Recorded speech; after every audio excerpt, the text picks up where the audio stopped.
Hey guys, Erickson here and welcome to another video. Today's video is how you can achieve perfect focus while on a gimbal.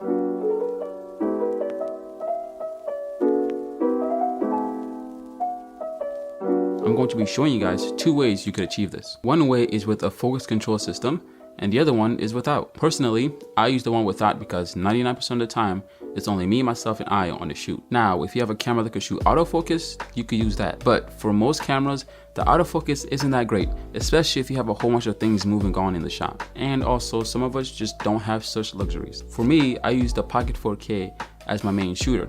And for a $1,300 camera, it does not have autofocus. But anyways, let's go into the first way you could achieve perfect focus while on a gimbal. All right, let's start this off with the most obvious, and that is to use some sort of focus control system. For you complete noobs that don't know what this is, it's basically a device that lets you control the focus wheel on your lens remotely. The most popular one out in the market right now is the Tilt-A Nucleus Nano, which comes in around $230. Getting a focus system like this fully allows you to use your gimbal while focusing at the same time. For some, it may be a little difficult to use at first, but eventually you'll get used to it. And if for some reason you have a very heavy load on your gimbal, which does not allow you to hold the gimbal with one hand while focusing, you can always pass the control to somebody else so you can focus on camera movement and the other person can focus on focusing. There's a whole bunch of focus control systems out there that allows you to do this in just different ways. So I recommend that you do your research to choose the one that best fits with you and what you do. All right, now that we got that out of the way, let's get into how you could achieve perfect focus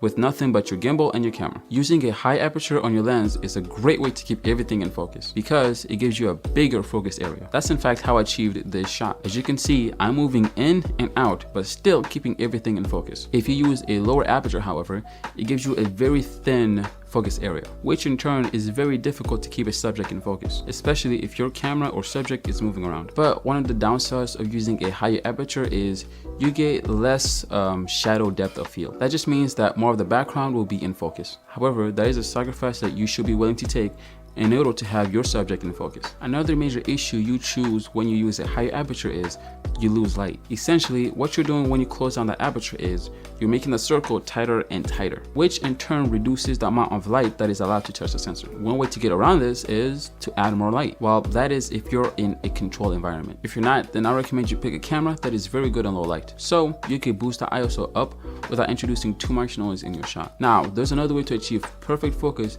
while you're on a gimbal, and that is keeping you and your subject the same distance away from each other throughout the shot. What I mean by this is, let's say you're 10 feet away from your subject. In order to keep them in focus throughout the shot, you're going to have to stay 10 feet away from each other until you press stop recording. Since I shoot music videos, what I do with my clients is I tell them to not get too close to the camera. And if they do, I just tell them to back up. Keeping the same distance away from a subject may sound hard at first, but eventually you'll get the hang of it. And yeah, that's about it.